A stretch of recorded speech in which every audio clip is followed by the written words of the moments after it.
The Angie Matthews Story, A New Beginning. Episode 1, Part 1, Becoming Angie Alexander. My name was Angie Matthews. That's the name most people knew me by. But after marrying Lee Alexander, I became Angie Alexander. And neither of us knew what was waiting for us in Mapleton, Illinois. The morning we left Chicago felt strange. Not sad, not happy, just strange. For the first time in my life, I was leaving everything I knew behind. The city, my family, the memories, the good and the bad. Cabrini Green was gone now. Most of it had been demolished years ago. But even when the buildings disappeared, the memories never did. The night before our trip, the entire family gathered at my dad's house in K-Town. Daddy grilled food in the backyard while Mandy and I sat on the deck talking. Mama and Tony were there. Even Daddy's fiancée stopped by. My little boy, Lee Jr., spent most of the evening running around the yard. For a few hours, life felt normal. No drama, no courtrooms, no prisons, no violence, just family. The next morning, before sunrise, Lee and I loaded the Mercedes-Benz E-Class. Our son was still half asleep. Daddy hugged me, Mama hugged me, Mandy hugged me, and 6 hours later, Chicago was in the rearview mirror. Mapleton, Illinois waited ahead. Population 12,500. A town where almost everybody knew everybody. A town where people left their doors unlocked. A town where everybody waved. Or at least, that's what people claimed. By the time we arrived, it was dark outside. The neighborhood looked beautiful. Green lawns, large trees, 3-bedroom homes, clean sidewalks, quiet streets. The exact opposite of where I grew up. Lee smiled. We made it. I smiled back. We really did. We spent the next few hours unpacking boxes. By midnight, we were exhausted. The neighborhood was completely quiet. No sirens, no loud music, no arguments, no helicopters, just silence.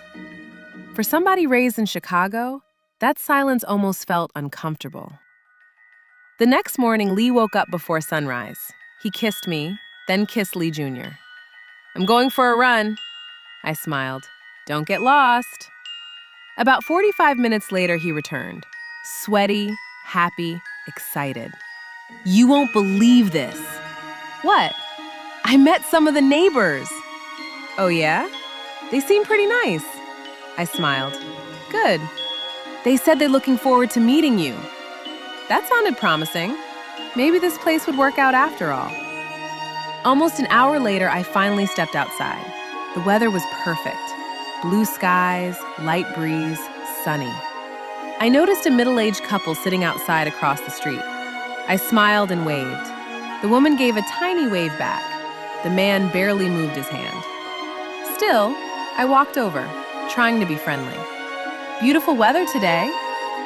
Nothing. The couple stared straight ahead. Maybe they didn't hear me. I smiled again. "Feels nice out here, doesn't it?" The woman slowly turned her head. "Yes." That was it. One word. No smile, no conversation, nothing. The way she looked at me felt strange, like she was studying me or judging me. I couldn't quite explain it. I walked back toward my house. Maybe they were having a bad day. Maybe I was overthinking it. After all, we had only been here one day. But later that evening, another neighbor drove past, slowed down, looked directly at me, then drove away.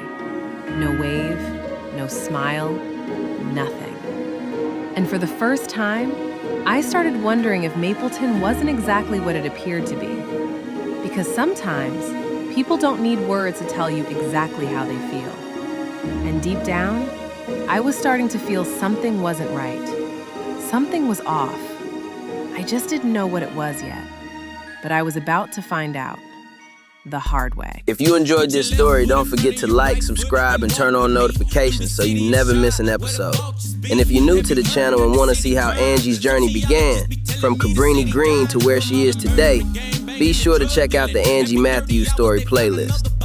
Trust me, you don't want to miss the beginning, because the saga is far from over. See you in the next episode.